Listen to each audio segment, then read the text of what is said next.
Eh bien, je suis quelqu'un d'engagé depuis son adolescence.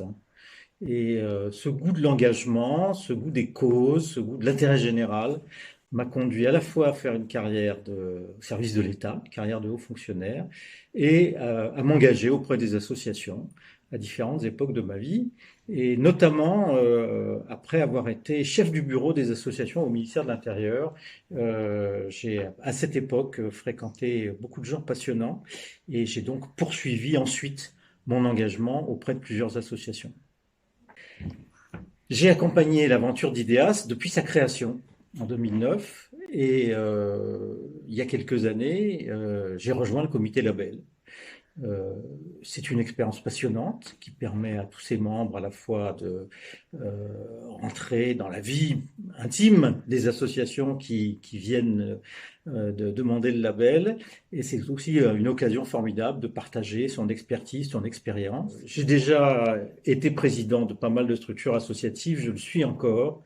Euh, c'est cette expérience que je voudrais mettre au service du comité label pour le faire vivre vraiment comme un lieu d'intelligence collective. Un président dans une structure comme celle-là, il est au service du petit groupe. Il doit le faire vivre, il doit donner à chacun l'occasion de s'exprimer, de partager ses compétences. Et je crois que c'est ça le rôle qu'il faut donner à ce comité. Il faut continuer. Il ne faut pas du tout personnaliser la fonction du label. Il faut en faire vraiment un bijou d'intelligence collective. La fonction de président du comité label, c'est comme souvent les fonctions de présidence dans les associations, ça n'est pas une position de chef ni de patron. Un président, c'est un animateur, c'est quelqu'un qui veille à ce que les débats se passent bien. C'est aussi un gardien des valeurs, des principes et dans le cas d'Ideas, des méthodes d'Ideas. Donc c'est une fonction qui demande de la vigilance et de l'attention auprès de tous les membres.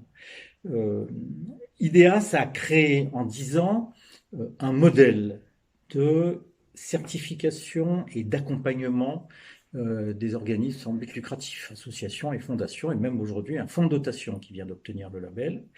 Je crois que cette méthode qui allie l'empathie dans l'accompagnement et la rigueur dans l'obtention du label et sa vérification tous les 3 ans est un modèle pour tous les organismes qui cherchent à offrir des garanties à leurs donateurs et à leurs financeurs. Pour moi, l'avenir d'IDEAS et l'avenir de son comité label, c'est de servir de modèle à d'autres formes de certification.